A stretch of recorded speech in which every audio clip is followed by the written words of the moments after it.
bokk internet ji Seneweb jërë ngeen jëf am leen mbégte jano ak yéen ñu ngi seq jotaay ak Cheikh Seck moom mooy njiital syndicat démocratique des travailleurs de la santé et du secteur social Cheikh Seck am nañ mbégte dalal la suñu plateau. maa ngi lay nuyu Mohamed di nuyu ñëpp ñi nga xam ni internet yi seetaan Seneweb et di la gërëm di la remercier ci invitation bi. Covid 19 di law fu mu toll nii ñu ngi wàññi lu ëpp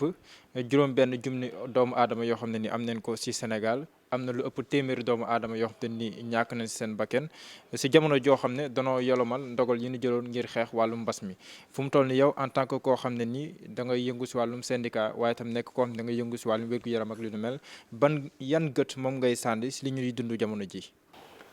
Ginnaaw loolu nga wax aussi il faut que ñu reveniraat ci. Depuis pandémie bi parce que boo nee da ngay def évaluation il faut nga xam lan moo indi yëf yi di yokk te mënu la arrêté ak li nga wax léegi muy mesure d'assouplissement yi nga xam ni jël nañ ko boo analyser ci ay chiffres rek daan nañ toog presque ay fukki fan ñaar fukki fan yoo xam ne duñu gis kenn ku faatu daan nañ toog aussi cas yi ay 10 lay doon 15 mais moment bi nga xam ni cas yi ñi ngi commencé yokk ci la ñu gis ni autorités yi à travers peut-être le président de la République bu mu defee discours bi ñu bàyyi transport yi ñu dem ñu bàyyi commerce yi mu dem ci la ñu gis ni yëf yi mi ngi gën a yokk parce que virus bi mooy 11 mai bi ñu génn.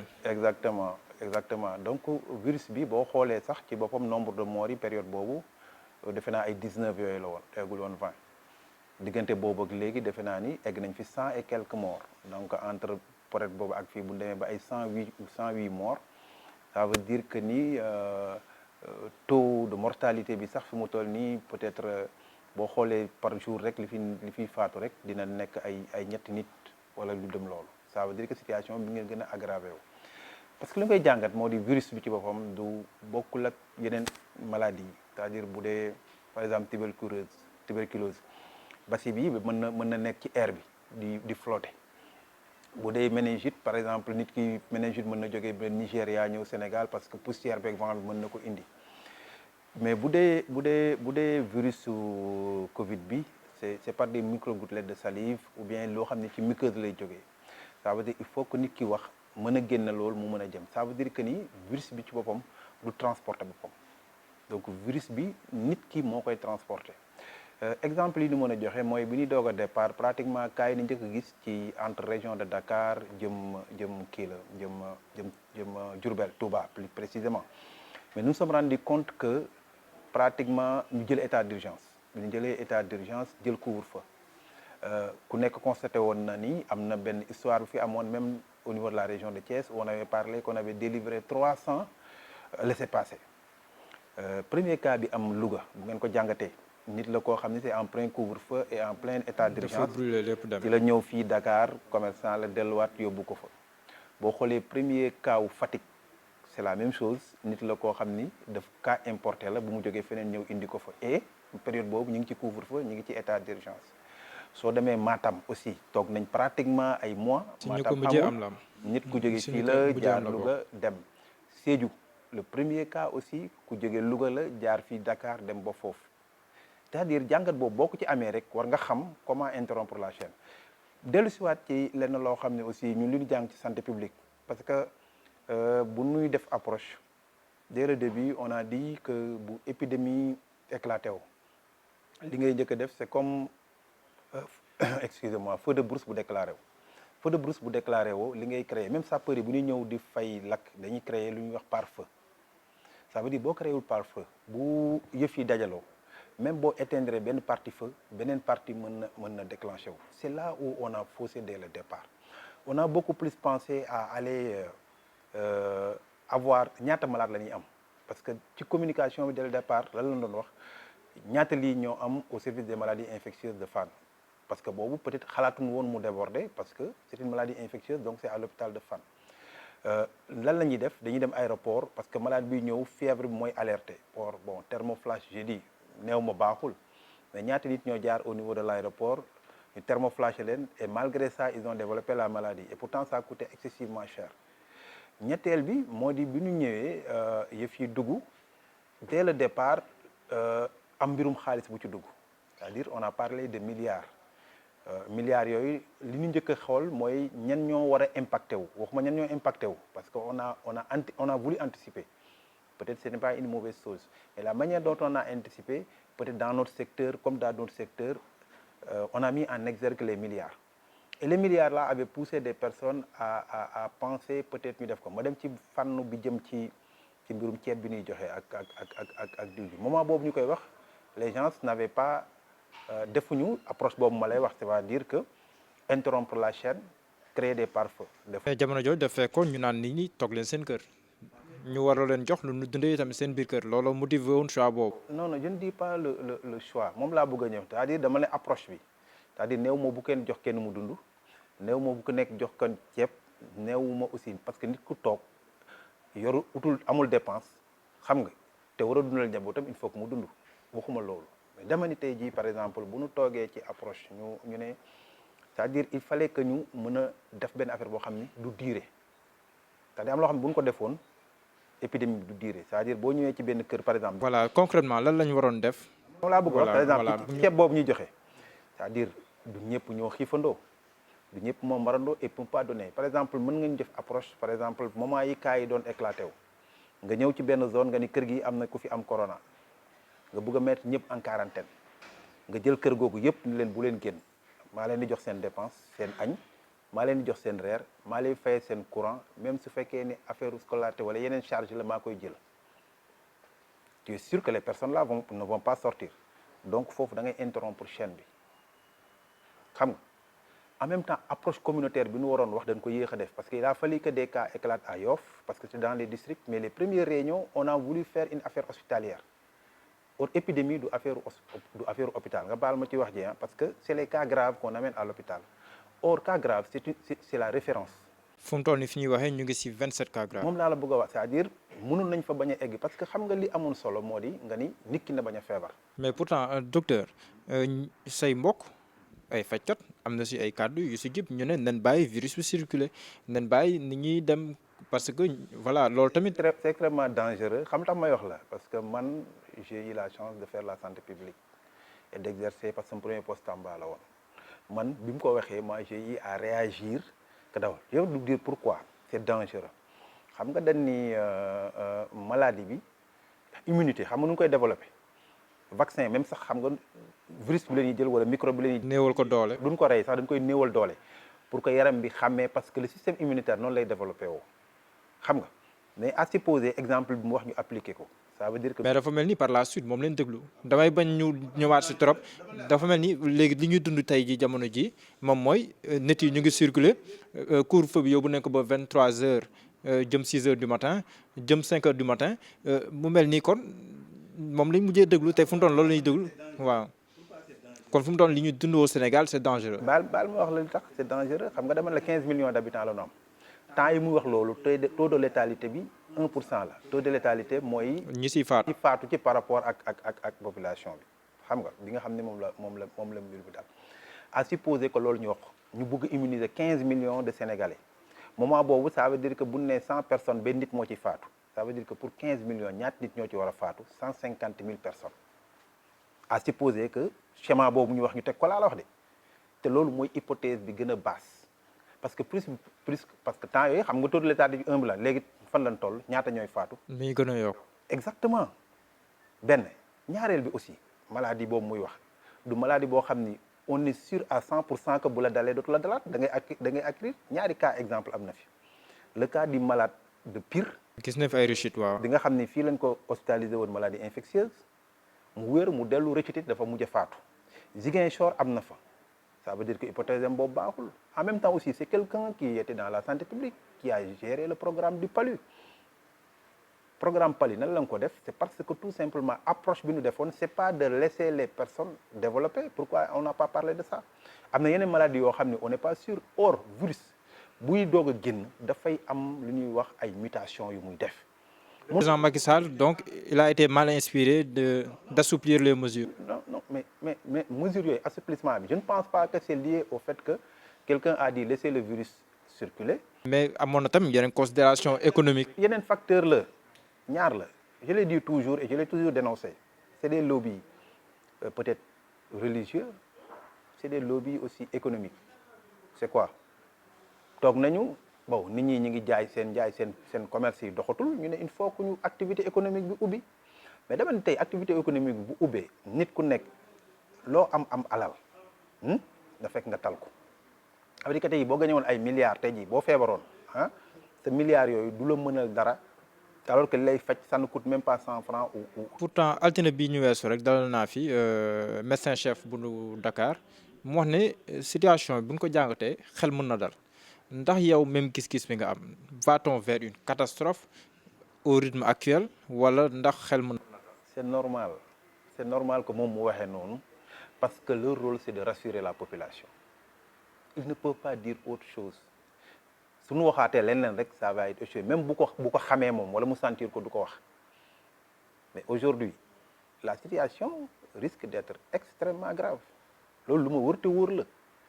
rythme bi affaire bi demee nii laa la wax parce que xamul tax xam nga avant on avait dit que ni amuñu par exemple lits chauds yi nga xam ni par exemple c'est des unités de réanimation yoo xam ne nit ki bu nekkee en détresse respiratoire ou en arrêt cardiaque ou quelque chose en tout cas qui entraîne un déficit que ñu mën am assistance autant lu mu doon wax amuñu woon 50 pour l'ensemble des zones man hôpital bi ma nekk rek y a le service d'urgence lits chauds médecine yi 4 la woon lits chauds en chirurgie ça ne faisait même pas 4 bon peut-être réanimation am na mais réanimation c'est une unité boo xam ni ki am infarctus du myocarde c'est-à-dire crise cardiaque dañ koy yóbbu réanimation ki nga xam ni par exemple il est dans le coma dañ koy yóbbu réanimation xam nga kooku mënoo ko boole ak ki amee Covid. ñi avec Covid ça veut dire que on ne peut pas prendre toute notre unité de réanimation pour uniquement des cas Covid alors qu'il y a d'autres affections qui sont là qui ne sont pas encore prises en charge donc tey jii on est à 27 ça veut dire que demain si on déborde vous avez vu l'Espagne vous avez vu la France da nga doon toog nit ñi ñu leen di teg ci couloir yi c'est-à-dire des malades qui devraient être en salle de réanimation ci couloir yi lañ leen doon teg pour essayer de les finalement dañ doon déborder ba ñoom dañ naan bon dañuy loterie quoi. c'est-à-dire qu'il y a 4 malades ban nga war a jël ak ban nga war a bàyyi.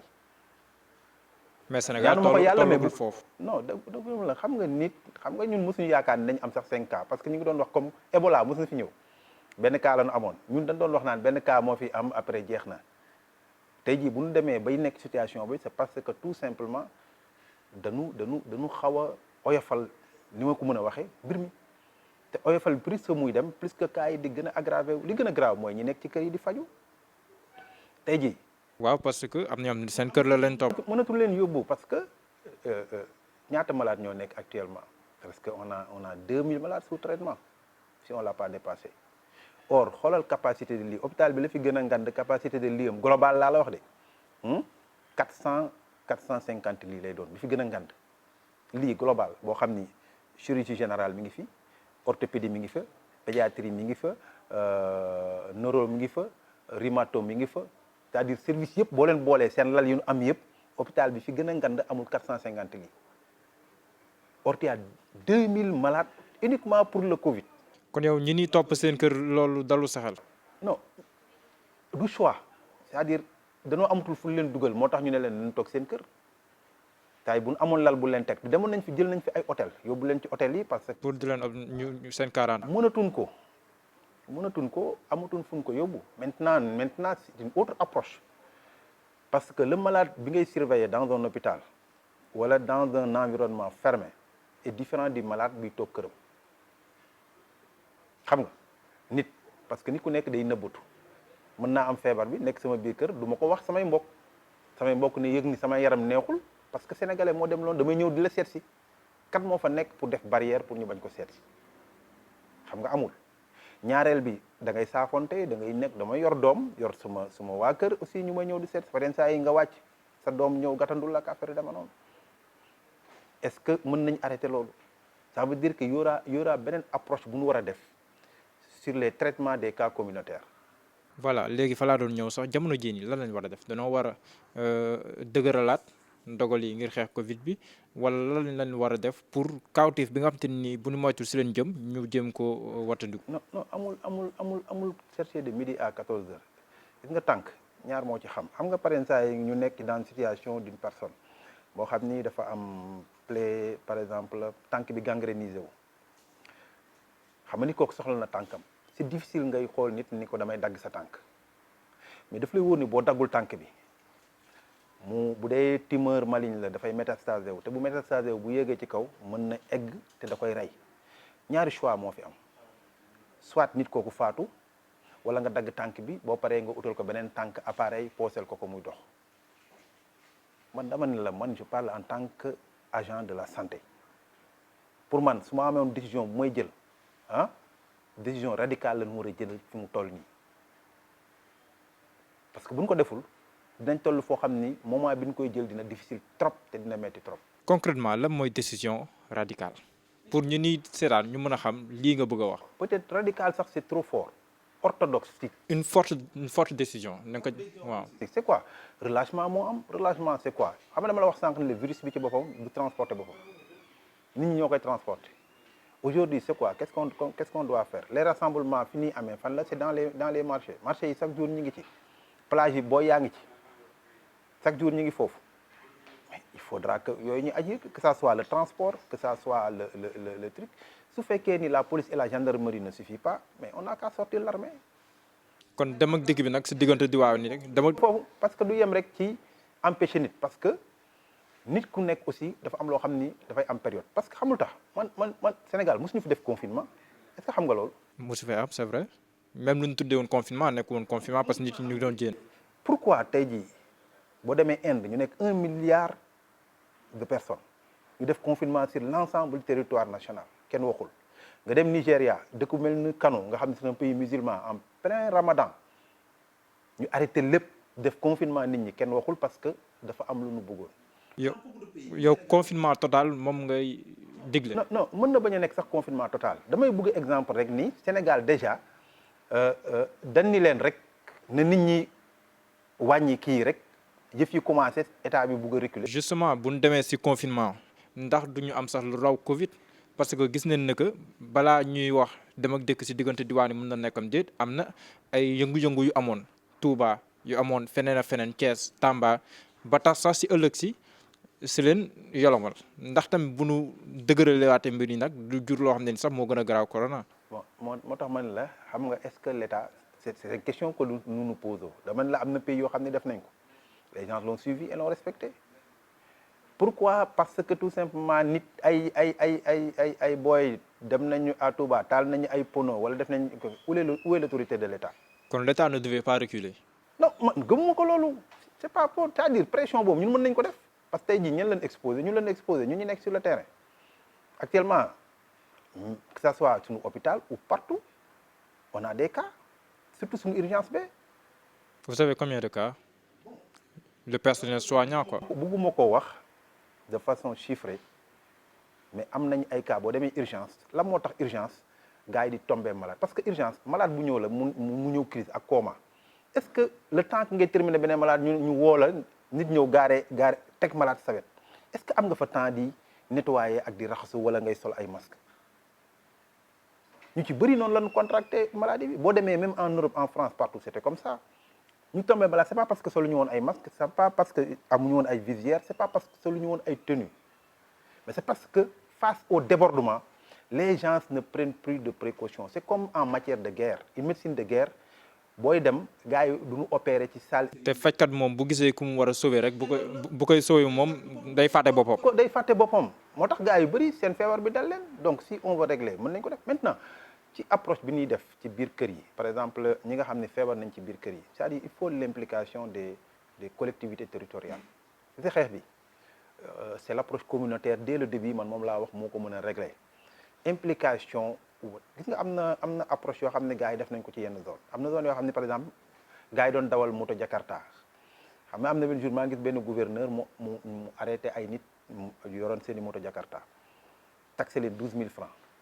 gars yi immédiatement dañ dem fay seen 12 000 francs ba pare jëlaat seen moto Jakarta am fa benn client bu nu war a jàllale kooku fay ko 30 000 francs xam nga kooku boo ko jàppee du ko poser problème mais nan la gars yi def le gouverneur maa ngi koy dégg mu ne dafa jël moto Jakarta yëpp gaare leen chaîné leen mais xam nga ki nga jaari moto Jakarta am chaîné ko mu war a joxe dépense këram mënoo ko tere mu mën a uti dépense ay bonne volonté ñoo dajale seen xaalis laaj leen booy yi ñaata ngeen doon verser par jour booy yi wax leen ci journée bi ñu ne léegi période boobu léegi gaare leen seen moto ñun ñoo leen koy fay seen versement par jour léegi yéen on va vous transformer en comme des agents de sensibilisation est-ce que xam nga baax na la utal nañ leen beneen liggéey boo xam ne ñi ngi ciy gagné mais population bi dina ci gagné ñu mën ko mën a def boo demee Joal Fadiouth Joal à Fadiouth boo yu bëri yu fa daan liggéeyee ci tourisme bi lañ daan def mais y a beaucoup de cadres qui sont yoo xam foofu lañ jógee bi affaire bi ñëwee ñu xam ne village bu fa xasee ba dugg nit ñi c'est comme Ngor ay Wakaam. ni ni ciy dundee waaye danoo jagante. booy yi dajale leen ñu ci pont ba ñoo fay taxaw nit ñi duñu dugg buy ñëw dina def mesures yi ak yooyu c'est-à-dire approche boobu laa lay wax